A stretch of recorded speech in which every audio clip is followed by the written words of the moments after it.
Heç bilirdiniz Peyğəmbərin məqbərəsi, ziyarətgah kompleksində hansı kitabələr, yəni yazılar var? Yəqin bilirsiniz ki, Səud ailəsi 20-ci əsrin əvvəlləri haradasa 100 il olar ki, Hicaza qan tökərək müsəllət olub. Mən bu haqda dəfələrlə danışmışam. Onlar Məkkə və Mədinə şəhərində əlavə olaraq çox sayda tarixi abidələri dağıdıblar. Bu müqəddiməni ona görə dedim ki, Bəqi məzarlığını da digər abidələr kimi yerlə yeksan etdikdən sonra Peyğəmbərin məqbərəsini dağıtmağa hünərləri çatmadı. Qorxdular.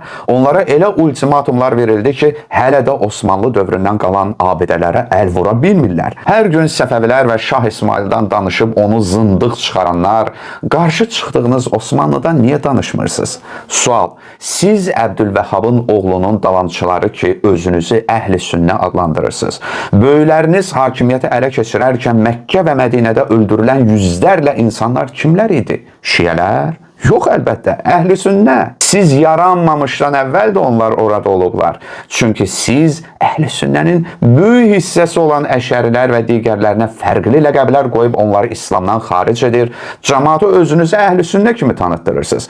Halbuki əhl-i sünnənin ovuc boyda firqəsisiz. Sələfləriniz də əvvəlcə kimlərisə nədəsə ittiham etdilər, sonra əllərinə qılınc götürdülər. İndi siz də son zamanlar kimlərisə Quranın təhrifində və sair şeylərdə ittiham edirsiniz ki, müqəddimə qurub, şəriətlə həmin kəslərə ad qoyasınız. Sonra da əlinizə keçən ilk fürsətdə həmin kəslərin üzərində hökm icra edəsiniz. Qurbətən ilallah. Çünki bu etiqad təkfir üzərində qurulub. Keçək məsələyə. Birincisi, Peyğəmbərin zərihinin kənarında bir neçə beyt şeir var. Mən onun tarixi və sənədi haqqında danışmışam. Şeirin tərcüməsi belədir. Ey o üstün kəs ki, sümükləri hamar torpaqda bastırılıb və onun ətri ilə çöl-çəmən xoş ətrə bürünüb. Canım o qəbrə fəda olsun ki, sən onda məskunlaşmısan. Onda iffət, cömərtlik və səxavət var. Bu ki, sizin etiqadınıza ziddir, elə deyil? Daha sonra Peyğəmbərimizin hərəmində yaşıl lövhələr üzərində yazılmış qəsidə beytləri var. Bu şeir Osmanlı xəlifəsi 1-ci Əbdülhəmidə nisbət verilib. Qəsidədən bəzi hissələrinə nəzər salaq. Ey o kəs ki, doğmayıb, doğulmayan tək vahidin həmd məqamında tək başına durursan.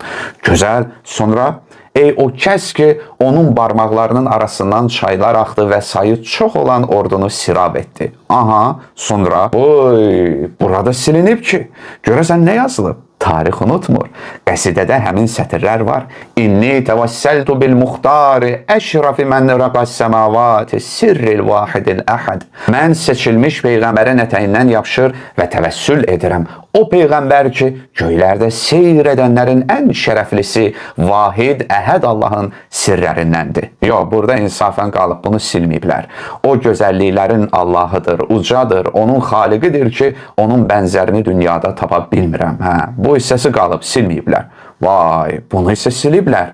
Bihi iltəcətu, ləalləllah yəğfiru li həzəlləzi huvə fi zanni və mu'təmədi. Ona sığındım ki, bəlkə Allah məni bağışlasın. Bu ki, mənim güman və etiqadımdır. İndi gəlin Peyğəmbərin zərihindəki lövhəyə nəzər salaq. Buradakı lövhənin bir hissəsində yazılıb. Sənin böyük Peyğəmbərinin şəriət hökmlərinə tabi olan qulun Sultan Əhmədi bin, Sultan Məhəmmədi bin, Sultan Muradi bin, Sultan Səlimi bin, Sultan Süleymani bin, Sultan Səlimi bin, Sultan Bəyazidi bin, Sultan Məhəmmədi bin, Sultan Muradi bin, Sultan Bəyazidi bin, Sultan Muradi bin, Sultan Orxanı bin, Sultan Osmanı bağışda. Baho! Bunlar Səfəvi sultanlarıdır.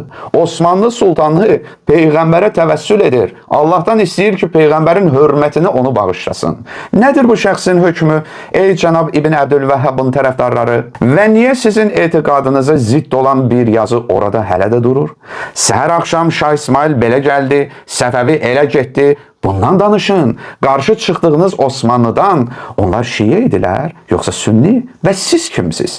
Əslində bu lövhədəki ifadə tamamilə düzdür. Çünki sünnilər də, şiələr də, ümumiyyətlə İslam ümməti təvəssülü qəbul edirlər. Uzun illərdə belə olub. Nisa 64-də oxuyuruq. Əgər onlar özlərinə zülm etdikləri zaman sənin yanına gəlib Allahdan bağışlanma diləsəydilər və elçi də onlar üçün bağışlanma diləsəydi, mütləq Allahı tövbələri qəbul edən rəhimli olduğunu görərdilər. Bu ayənin hökmü nə yerdədir? Yalnız Peyğəmbərin sağlığına aid idi.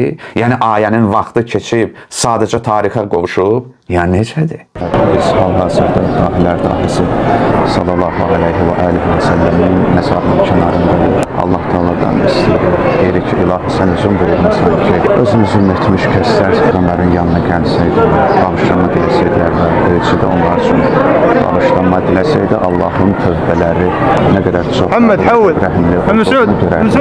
İlahi biz də sənin əmri və itaat edib Allah Rəsulunun məzarının kənarında günahlarımıza görə, xətalarımıza görə bağışlama diləyirik. Bizim günahlarımızı bağışla və nə mətləbimiz, istəklərimiz varsa inşallah qəbul et. Allah sizin də mətləbinizi inşallah versin.